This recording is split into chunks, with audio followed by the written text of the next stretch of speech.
কাচের পাত্রে তরল ফোটাচ্ছ, কাচ ফেটে যাবে না? না না, অত সহজ না।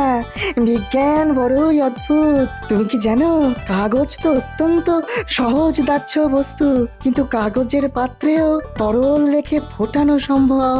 বাবা, সেটা কি করে? দেখো, তুমি যদি শুধুমাত্র কাঁচকে আগুনের উপর বসিয়ে দাও, তাহলে একটু গরম হলেই কাঁচ ফেটে যাবে। কিন্তু তার মধ্যে যদি কোনো তরল পদার্থ থাকে, তাহলে সেই তরল ওই উষ্ণতা টেনে নেয়। একই ব্যাপার কাগজের ক্ষেত্রেও প্রযোজ্য।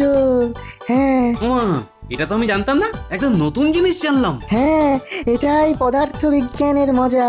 কঠিন চেষ্টা করে তরল হতে, বায়বীয় হতে। হ্যাঁ, বুঝলাম। যাই হোক, আমি আজ উঠি, বুঝলে? তুমি সাবধানে থেকো, হ্যাঁ? আনন্দ করে ঘুরে এসো গোপাল, আমায় নিয়ে একদম ভেবো না। হ্যাঁ হ্যাঁ।